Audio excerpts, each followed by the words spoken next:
کہ اسلام ایک پیشے کو ناپسند کرتا ہے اور وہ ہے مانگنے کا پیشہ، ہاتھ پھیلانے کا پیشہ، سوال کرنے کا پیشہ، اس کو ناپسند کیا ہے۔ باقی تو میرے حبیب پاک سید عالم صلی اللہ علیہ وسلم نے فرمایا اگر تو محنت کر کے روزی کماتا ہے تو پھر تو معمولی آدمی نہیں، پھر تو اللہ کا محبوب بن گیا ہے، پھر تو محبوب الہی ہو گیا ہے، پھر تو اللہ تبارک و تعالیٰ تجھ سے محبت فرماتا ہے۔ اگر تو محنت کرتا ہے، مشقت کرتا ہے، آگے بڑھتا ہے، روزگار کے لیے نکلتا ہے، پھر تو اللہ کا محبوب ہے۔ نبی کریم علیہ السلام نے مزدور کو جو سب سے بڑا درجہ عطا فرمایا، سب سے بڑا مقام عطا فرمایا، وہ یہ ہے، کسی صحابی نے پوچھا یا رسول اللہ صلی اللہ علیہ وسلم سب سے اچھا کھانا کون سا ہے؟ تو حضور نے فرمایا وہ کھانا جو بندہ اپنے دو ہاتھوں سے مزدوری کر کے کھاتا ہے، وہ کھانا سب سے اچھا ہے۔ فرمایا اللہ کے نبی حضرت داؤد علیہ السلام اپنے ہاتھوں سے مزدوری کرتے۔ اور پھر نبی کریم سید عالم صلی اللہ علیہ وسلم نے جو دین ہمیں عطا فرمایا، اس دین کو حضور نے کوئی پنڈتوں اور جوگیوں کا دین نہیں بنایا کہ تم بس غار کے اندر چلے جاؤ، اللہ اللہ کرو، میری طرف دیکھیے گا۔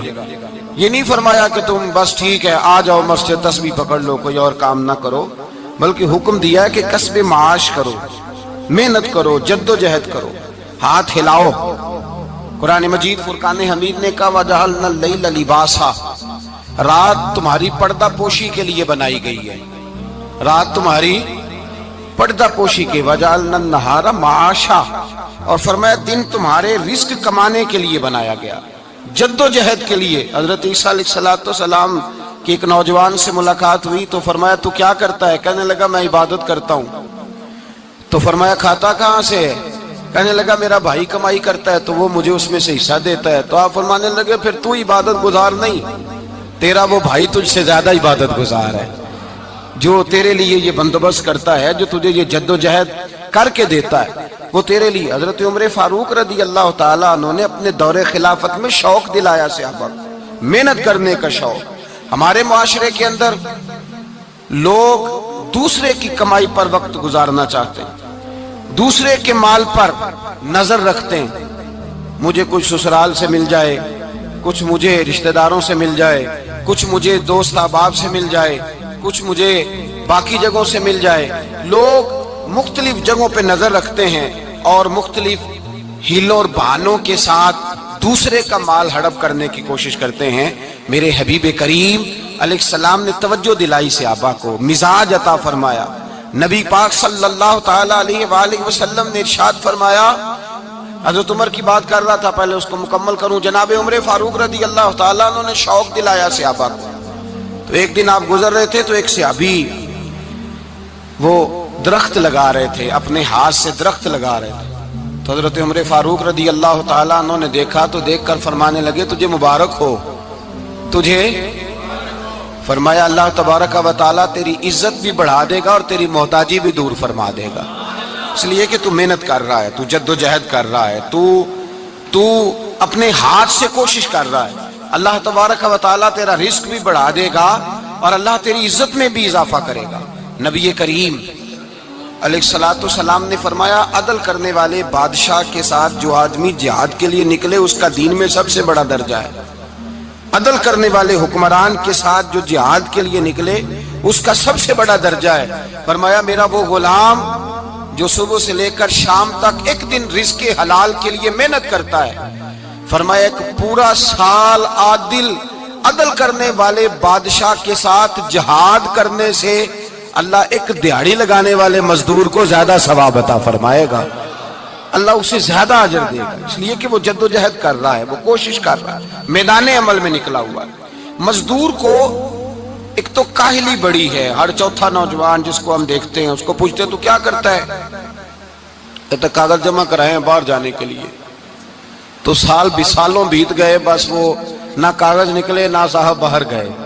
بھائی کوئی کام کر لیں تو کہتے ہیں میرے ابا جی کو 2-4 کروڑ روپیہ دے دیں گے تو کچھ کر لیں گے، اگر نہ دیا تو پھر دیکھیں گے دائیں بائیں۔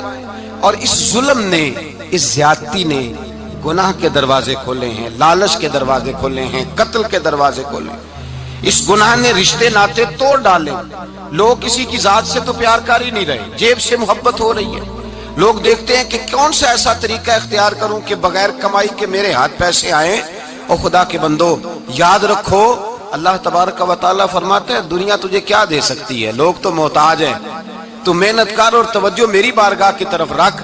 حضرت عمر فاروق فرماتے ہیں مصطفیٰ کریم صلی اللہ علیہ وسلم نے فرمایا جو توجہ اللہ کی جانب رکھے اور کوشش کے لیے نکل کھڑا ہو, اس طرح پرندہ سویرے بھوکا جاتا ہے, شام کو پیٹ بھر کے آتا ہے, اللہ اس بندے کو بھی پیٹ بھر کے روزی عطا فرمائے گا. حضرت حسن بصری رحمت اللہ علیہ تشریف فرما تھے, تو ایک نوجوان آیا. اس نوجوان نے کہا حضرت آج کے بعد میں نے فکر نہیں کرنی کام کاج کی, میں نے نہیں کوئی بھی توجہ کرنی کمانا کیسے ہے کھانا کیسے ہے, میری فکریں دور ہو گئیں. فرمایا کیا ہوا؟ کہنے لگا میں آج جنگل میں مزدوری ڈھونڈنے گیا تھا تو میں نے ایک عجیب انداز دیکھا ہے. ایک شیر نے شکار کیا, اس نے کچھ خود کھایا, کچھ اس نے بانٹا, کچھ تھوڑا سا شکار لے کے وہ گیا. پہاڑ کی چوٹی پر ایک لومڑی بیٹھی تھی, وہ لومڑی دونوں ٹانگوں سے معذور بھی تھی, آنکھوں سے اندھی بھی تھی.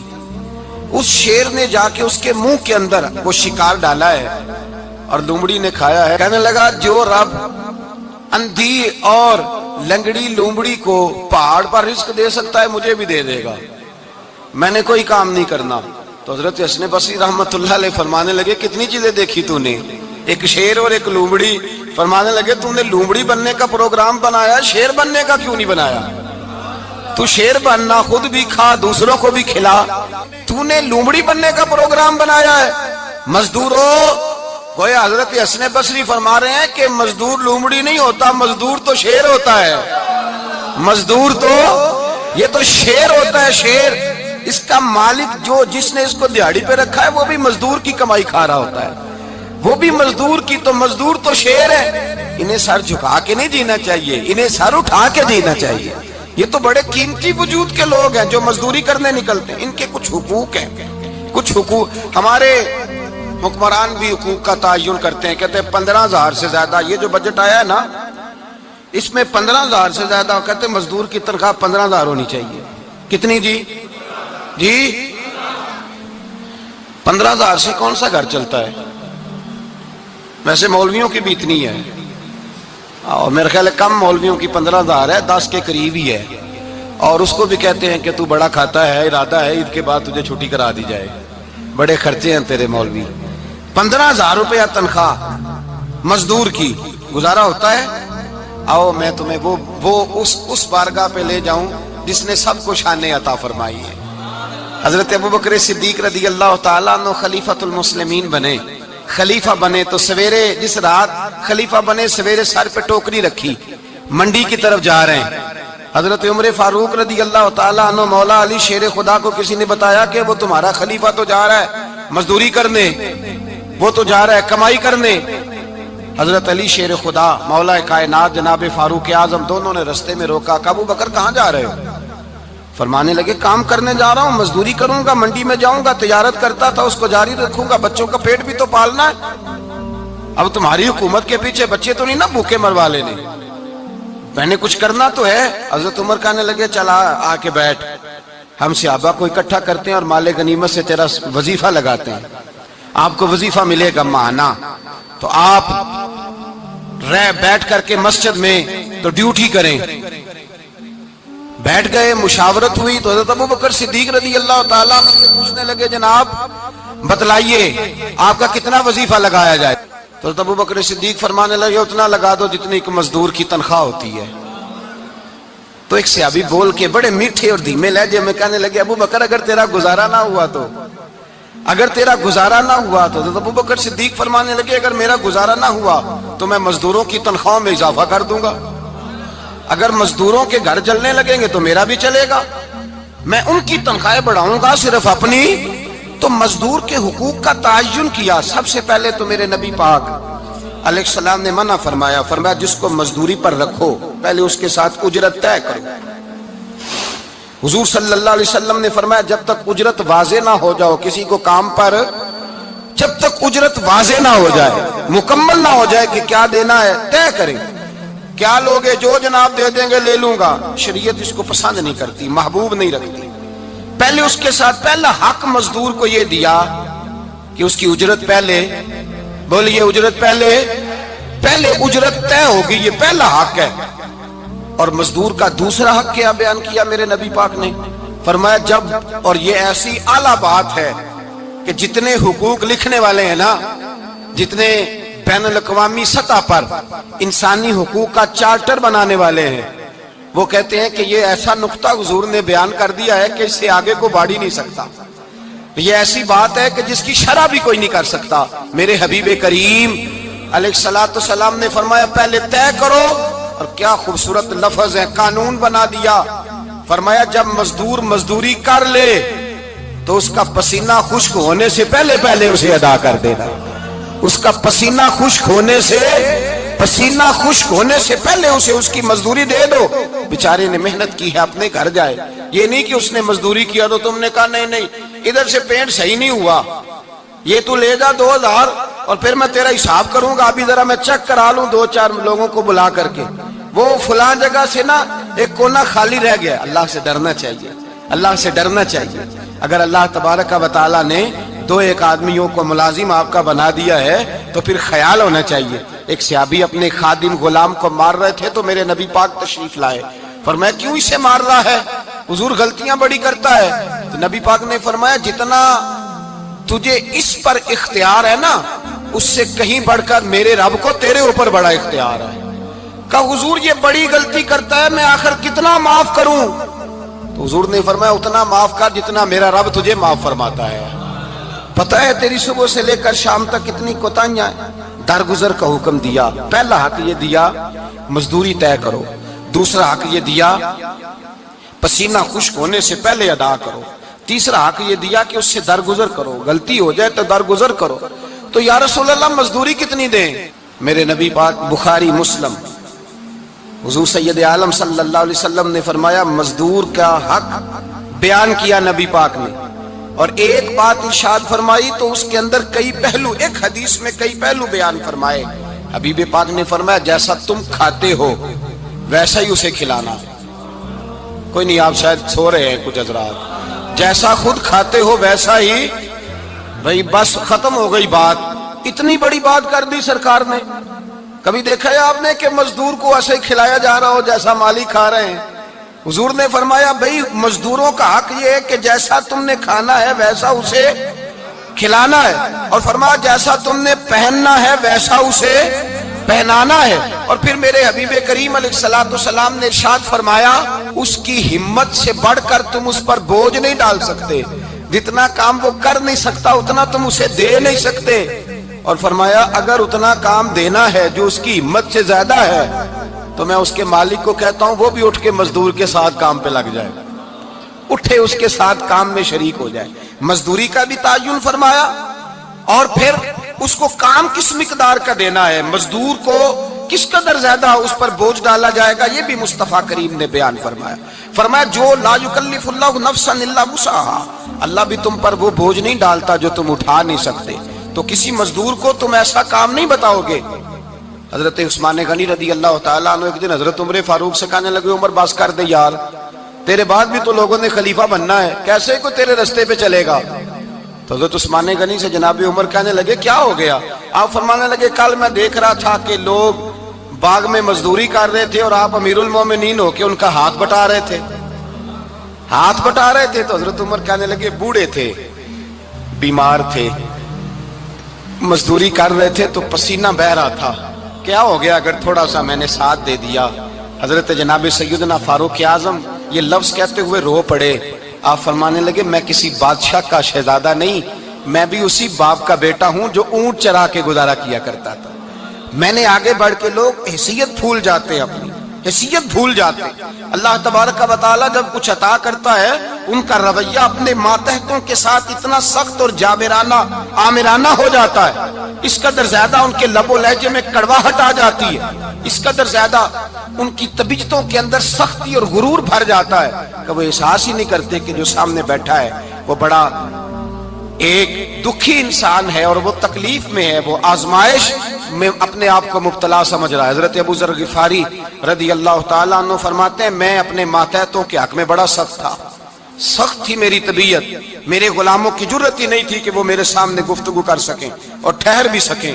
فرماتے ہیں جس دن میں کلمہ پڑھنے گیا، جس دن میں حضور کی بارگاہ میں، تو میں نے کہا حضور کوئی خاص نصیحت؟ تو نبی پاک نے فرمایا میری نصیحت تیرے لیے یہ ہے کہ جیسا تو نے کھانا ہے ویسا ہی غلام کو کھلانا ہے، جیسا تو نے پہننا ہے ویسا ہی غلام کو پہنانا ہے۔ حضرت ابو ذر کہتے ہیں جو میرے اندر کمی تھی وہی میرے نبی نے نصیحت کر دی، جو میرے اندر کوتاہی تھی وہی غیب جاننے والے رسول نے بتلا دی۔ فرماتے میں گھر گیا، جب میں جاتا تھا تو ملازموں کا سانس خشک ہو جاتا تھا، وہ کانپنے ہانپنے لگتے تھے کہ جانے اب یہ کیا کرے گا۔ حضرت ابو ذر غفاری فرماتے میں گیا، ایک شخص سے میں نے کہا کھانا پکاؤ، کھانا پکایا، دسترخوان پہ لگایا اور اپنے سارے ملازموں کو کہا آؤ یار میرے ساتھ بیٹھ کے روٹی کھاؤ، آؤ سارے میرے ساتھ بیٹھ کے کھانا کھاؤ۔ فرماتے انہوں نے کھانا کھایا، پھر میں ان کو بازار لے گیا، جیسے کپڑے میں پہنتا تھا ویسے ہی میں نے ان کے لیے بھی خریدے۔ فرماتے ہیں میرے غلام کہنے لگے آقا خیر تو ہے نا، خیریت تو ہے نا، کیا ہوا؟ مزاج مبارک تو ٹھیک ہے، کیا ہو گیا؟ اور یہ جو ہم فضا کو اتنا خوبصورت دیکھ رہے ہیں اور یہ جو ہم اتنی پیاری ریم جھم برستی دیکھ رہے ہیں، یہ جاری رہے گی یا ایک دن کی ہے؟ تو حضرت ابو ذر غفاری رو پڑے، کہنے لگے اب تمہیں ابو ذر غفاری بدلا ہوا ملے گا، اس لیے کہ اب میں وہ نہیں رہا، اب میں رسول اللہ کا کلمہ پڑھ کے غلام مصطفیٰ بن گیا ہوں، اب میں بدل گیا ہوں، میری طبیعت بدل گئی۔ غلاموں کے حق میں حضرت مولا علی شیر خدا غلام کو لے کر کے گئے دکان پر، حضرت مولا علی غلام کو لے کر گئے کپڑے کی دکان پر، 2 جوڑے خریدے، ایک کم قیمت کا ایک زیادہ قیمت کا، ایک کم قیمت کا ایک زیادہ قیمت کا، 2 جوڑے خریدے۔ جب واپس لوٹے تو غلام سے کہنے لگے تو اپنا لے لے۔ غلام کو پتا تھا کہ اس زمانے میں ہوتا کیا تھا، اس نے کم قیمت کا جوڑا اٹھایا۔ حضرت علی فرمانے لگے عجیب آدمی ہے، یہ تو تیرا نہیں، یہ تو میرا ہے۔ اس نے کہا حضور کس طرح سے؟ آپ فرمانے لگے تیرے لیے قیمتی جوڑا اس لیے خریدا ہے کہ تو جوان ہے، اور میں نے اپنے لیے اس لیے چھوٹا خریدا ہے کہ میں تو اب بوڑھا ہو گیا ہوں، مجھے تو حاجت نہیں۔ کہنے لگا حضور بوڑھے اور جوان کا مطلب نہیں، آپ علی ہیں، من کنت مولا فہذا علی، علی مولا، علی مولا، آپ چونکہ مولا علی ہیں اور آپ امیر المومنین ہیں، لہذا آپ نے تخت پر بیٹھنا ہے، آپ نے سلطنت کو چلانا ہے، آپ پہنیے۔ تو حضرت علی فرمانے لگے تو میرا غلام بنا ہے نا، تو نے ابھی میرے نبی کا دیدار نہیں نہ کیا، تو بعد میں آیا ہے نا، اگر تو اس دور میں ہوتا تو جان جاتا کہ یہ عمل میرا ہے، پر اس کے پیچھے جو نصیحت کے پھول ہیں وہ مصطفیٰ کے عطا فرمائے ہوئے۔ تو بھائی یاد رکھیں نبی کریم سید عالم صلی اللہ تعالی علیہ وآلہ وسلم نے تعین فرمایا مزدور کے حقوق کا، تعین کیا۔ حضرت حکیم بن حزام کہتے ہیں میں حضور کی بارگاہ میں بیٹھا تھا تو نبی پاک صلی اللہ علیہ وسلم سے میں نے کہا یا رسول اللہ آپ کو کون سا آدمی پسند ہے، کون سا محنت کرنے والا پسند ہے؟ تو حضور نے فرمایا جس کے دونوں ہاتھ کام کریں، دونوں پیر چلیں اور اس کی پیشانی پر پسینہ آئے، وہ بندہ مجھے بڑا اچھا لگتا ہے۔ جس کی پسینہ آئے، آج لوگ مزدوری نہیں کرتے، دائیں بائیں دیکھتے ہیں، لوگ اپنے اندر وہ توانائی، وہ غیرت، وہ خودداری پیدا نہیں کرتے۔ بھائی گردن کو جھکا دیتا ہے خیرات کا پتھر، جہاں میں مانگنے والوں کے سر کبھی اونچے نہیں ہوتے۔ اور ایک بار کہنے لگے غیرت ہے بڑی چیز جہانے تگ و دو میں، پہناتی ہے یہ فقر کو تاج سردارا۔ اپنے اندر یہ توانائی پیدا کرنی چاہیے، یہ کوشش کرنی چاہیے۔ میرے نبی کریم صلی اللہ علیہ وسلم نے فرمایا تمہارے بعض گناہ ایسے ہیں جو صرف تم مزدوری کرنے جاؤ گے تو اللہ تمہاری مزدوری کی وجہ سے ہی تمہارے گناہ معاف فرما دے گا، اللہ تمہاری محنت اور کوشش کے سبب سے تمہاری ان غلطیوں سے درگزر فرمائے گا۔ حبیب کریم سید عالم صلی اللہ علیہ وسلم نے فرمایا مزدور جب قیامت کے دن آئے گا، بھئی عالم تو آیا، صوفی تو آیا، درویش تو آیا، صحابہ تو آئے، ان کا آنا تو شفاعت کے لیے شمار کیا گیا۔ میرے مصطفیٰ نے فرمایا جب مزدور آئے گا، مزدور کی سب سے بڑی غلطی یہ ہے کہ مزدور اپنے آپ کو نیچ سمجھتا ہے۔ مزدور کی سب سے بڑی غلطی یہ ہے کہ یہ اپنے آپ کو چھوٹا سمجھتا ہے۔ اس کی زیادتی یہ ہے کہ یہ اپنی سوچ کو بڑا نہیں کرتا، یہ سمجھتا ہے نہیں کہ بھئی میں تو 2 ہاتھوں کی محنت کی کمائی کھاتا ہوں، یہ آرزو کرم اور میں آپ سے کروں